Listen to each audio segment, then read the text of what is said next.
Hello students, स्वागत है आपका एक और नई वीडियो में।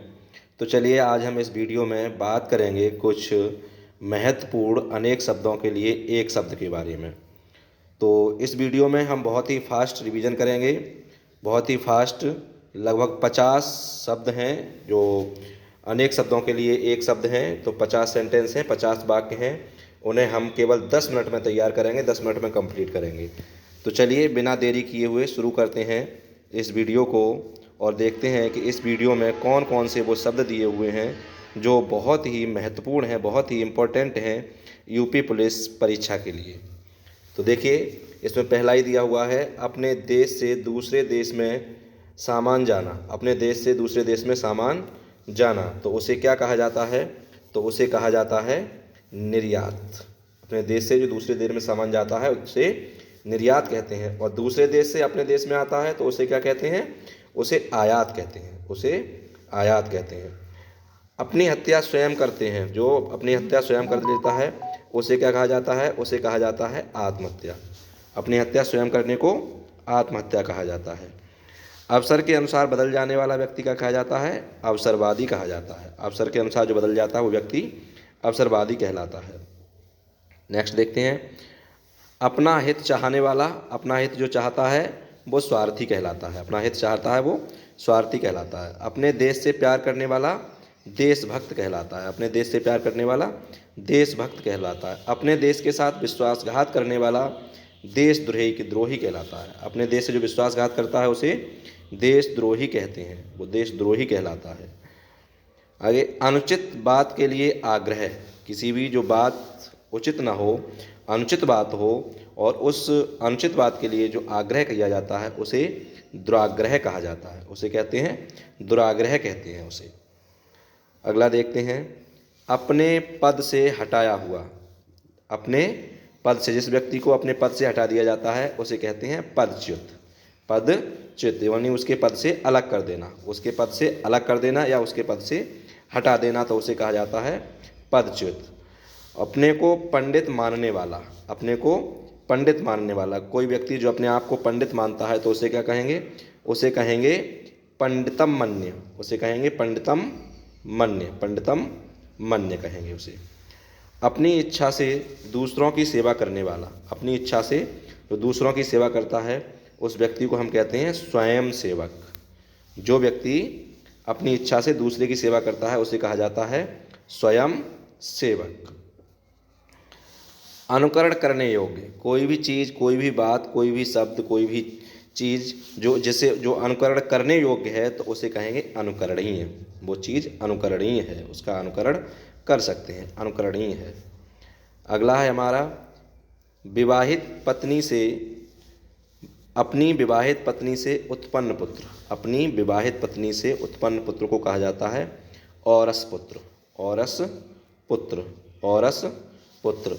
आड़ या पर्दे के लिए रथ या पालकी को ढकने वाला कपड़ा। ढकने वाला कपड़ा जो होता है, जो आड़ या पर्दे के लिए जो पालकी को ढकने वाला कपड़ा होता है, यानी पालकी जिस कपड़े से ढकी होती है उस कपड़े को क्या कहते हैं? उस कपड़े को कहते हैं औहार। उस कपड़े को कहा जाता है औहार। अनुचित या बुरा आचरण करने वाला कहा जाता है दुराचारी। जो अनुचित या बुरा आचरण करता है उसे कहते हैं दुराचारी। अभी अभी जिसने जन्म लिया है उसे कहा जाता है नवजात। जो अभी अभी जिसने जन्म लिया है उसे कहते हैं नवजात शिशु, नवजात। तो नवजात जिसने अभी जन्म लिया हो। अपने कर्तव्य या निर्णय न कर सकने वाला। अपने कर्तव्य या निर्णय न कर सकने वाला होता है किंग कर्तव्य विमूढ़। किंग कर्तव्य विमूढ़, जो अपना निर्णय नहीं ले सकता है, अपने कर्तव्य का पालन नहीं कर सकता, अपना कर्तव्य नहीं निभा सकता है, उसे कहा जाता है किंग कर्तव्य विमूढ़। तो दोस्तों, ये सेंटेंस को बदल भी जा सकता है। जैसे कोई अपना जो कर्तव्य न निभा सके उसे क्या कहेंगे? कर्तव्य विमूढ़। अपने कर्तव्य का पालन न कर सकने वाला किंग कर्तव्य विमूढ़। अपने कर्तव्य या निर्णय का पालन न कर सकने वाला किंग कर्तव्य विमूढ़। तो इस तरह से वाक्य को बदला भी जा सकता है। अधिक दिनों तक जीने वाला। अधिक दिनों तक जीने वाला क्या कहलाता है? चिरंजीवी कहलाता है। जो अधिक दिनों तक जीवित रहता है उसे कहते हैं चिरंजीवी। उसे कहते हैं चिरंजीवी। अपराध और उन पर दंड देने के नियम निर्धारित करने वाला प्रश्न। अपराध, कोई भी अपराध है या दंड के नियम जो निर्धारित करने वाला जो प्रश्न होता है उसे कहते हैं दंड संहिता। उसे कहा जाता है दंड संहिता, उसे दंड संहिता कहते हैं। अगला है हमारा अन्न को पचाने वाली जठर पेट की अग्नि। अन्न को पचाने वाली जठर पेट की अग्नि। अग्नि को पचाने वाली जठर कहें या पेट की अग्नि कहें, ये दो हैं। या तो ये कहा जा सकता है अन्न को पचाने वाली जठर, या कहा जा सकता है पेट की अग्नि, तो उसे हम कहते हैं जठराग्नि। उसे हम कहते हैं जठराग्नि। ये आपको ध्यान रखना होगा। ये दो बातें हैं, एक तो ये कहा जा सकता है अन्न को पचाने वाली जठर, एक कहा जा सकता है पेट की अग्नि। तो पेट की अग्नि को कहते हैं जठराग्नि, या अन्न को पचाने वाली जठर को कहते हैं जठराग्नि।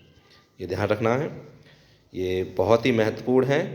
और आगे देखते हैं अल्प या कम वेतन भोगने वाला या पाने वाला। कम वेतन पाने वाला या कम वेतन भोगी हो तो उसे कहते हैं अल्प वेतन भोगी। अल्प वेतन भोगी कहा जाता है उसे। अध्यापन, पढ़ाने का काम करने वाला। अध्यापन कहें या पढ़ाने का काम करने वाला। अध्यापन या पढ़ाने का काम करने, ये दो शब्द हैं। अध्यापन या पढ़ाने का काम करने वाला होता है अध्यापक। या अचानक हो जाने वाला, जो कोई भी काम जैसे अचानक हो जाता है तो उसे कहा जाता है आकस्मिक। उसे कहते हैं आकस्मिक। अपनी इच्छा के अनुसार काम करने वाला। अपनी इच्छा के अनुसार काम करने वाला होता है इच्छाचारी। अपनी इच्छा के अनुसार काम करने वाला होता है इच्छाचारी। आगे है हमारा अपने देश से प्यार करने वाला। अपने देश से प्यार करने वाला होता है देशभक्त। अपने देश से प्यार करने वाला होता है देशभक्त। अपने देश के साथ विश्वासघात करने वाला होता है देशद्रोही। अनुचित बात के लिए आग्रह, दुराग्रह। अपने पति के प्रति अनन्य अनुराग रखने वाली। अपने पति के प्रति अनन्य अनुराग रखने वाली जो स्त्री होती है उसे क्या कहेंगे? पतिव्रता। उसे कहते हैं पतिव्रता। उस स्त्री को पतिव्रता कहा जाता है। अच्छे चरित्र वाला। अच्छे चरित्र वाला जो व्यक्ति होता है उसे क्या कहते हैं? सच्चरित्र कहते हैं। अच्छे चरित्र वाला जो होता है उसे सच्चरित्र कहते हैं। अपने देश से दूसरे देश में सामान जाना, ये निर्यात, ये पहले आ चुका है, दोबारा है। सामान आना जो होता है वो आयात होता है, और सामान जाना जो होता है वो निर्यात होता है। दूसरा देखते हैं, अगला है हमारा, सॉरी थोड़ा देखिए, हाँ, ये अपनी हत्या स्वयं करना, यह आत्महत्या हो गया, ये तो हो गया। दूसरे की हत्या होती है वो हत्या होती है। अवश्य होने वाला, कोई भी काम जो अवश्य होगा उसे कहते हैं अवश्यम भावी। अवश्यम भावी, जो अवश्य होने वाला है उसे अवश्यम भावी कहा जाता है। अवश्यम भावी। आगे है आपका आँख की बीमारी। आँख की बीमारी को कहा जाता है दृष्टि दोष। आँख की बीमारी को कहा जाता है दृष्टि दोष। अपने पति के प्रति अनन्य अनुराग रखने वाली पतिव्रता, ये पहले हुआ आ चुका है। ये पद से, अपने पद से हटाया गया, ये भी आ चुका है पदच्युत। अपने को पंडित मानने वाला पंडितम मन्य, ये पिछले आ चुके हैं, ये दोबारा से प्रिंट हो गए हैं, कोई बात नहीं है। आगे देख लेते हैं, अपने बल पर निर्भर रहने वाला। अपने बल पर निर्भर रहने वाला होता है स्वावलंबी। अपने ही बल पर निर्भर रहने वाला स्वावलंबी, दो बार प्रिंट हो गया है। अपने ही बल पर निर्भर रहने वाला, अपने बल पर निर्भर रहने वाला, एक ही बात है। अपने परिवार के साथ है जो, उसे क्या कहेंगे? सपरिवार। अगहन और पूस में पड़ने वाली ऋतु। अगहन और पूस में जो ऋतु होती है उसे कहते हैं हेमंत। उसे कहा जाता है हेमंत। आगे देख लीजिए, अपनी झक धुन में मस्त रहने वाला। अपनी ही होगा, अपनी ही धुन में मस्त रहने वाला झक्की। अत्यंत सुंदर स्त्री रूपसी। अत्यंत वृष्टि, अतिवृष्टि। अत्यंत अत्यधिक वृष्टि हो जाती है तो उसे अतिवृष्टि कहते हैं। अपने परिवार के साथ सपरिवार। अगला है अविवाहित लड़की को क्या कहते हैं? अविवाहित लड़की होती है उसे कुमारी बोला जाता है। तो ये थे दोस्तों आज के वन वर्ड, आज के अनेक शब्दों के लिए एक शब्द। और इसी तरह से ये वीडियो हमारा पूरा हुआ, और तैयारी अच्छे से करते रहिए। कमेंट करके ज़रूर बताएं कैसी लगी ये वीडियो। और वीडियो देखने के लिए आपका बहुत बहुत धन्यवाद। Thanks for watching this video. Like करें, शेयर करें और चैनल अगर सब्सक्राइब नहीं किया है तो चैनल को सब्सक्राइब ज़रूर कर लें। और ये देखिए आगे हमने ये इसमें नीचे एक वीडियो पीछे बनाई हुई है, तो ये वीडियो अगर आपने नहीं देखी है तो ये वीडियो भी देख लीजिए। ये टॉप 25 अनेक शब्दों के लिए एक शब्द दिए हुए हैं, एक और दूसरी वीडियो इसमें बनाई है उसमें, तो इन्हें भी आप देख सकते हैं। इसे आप देख लीजिए पिछली वीडियो को।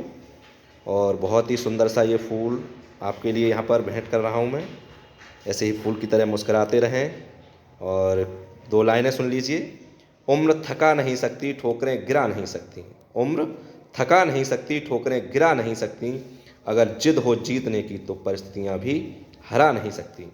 तो आपने, मुझे यकीन है कि आपने भी जिद भर ली होगी, ठान लिया होगा, आपके अंदर एक जिद जाग गई होगी। तो आप भी इस परीक्षा को पास करके ही छोड़ेंगे, परीक्षा को पास करके ही मानेंगे। तो इसी तरह से बने रहिए हमारे साथ और हमारे चैनल को सब्सक्राइब कर लीजिए, तो वीडियोस आप तक पहुंचते रहेंगे। बेल आइकन को प्रेस कर लें तो वीडियो आते ही आपको नोटिफिकेशन पहुंच जाएगा। और ये वीडियो देखने के लिए बहुत बहुत धन्यवाद, बहुत बहुत आभार आपका।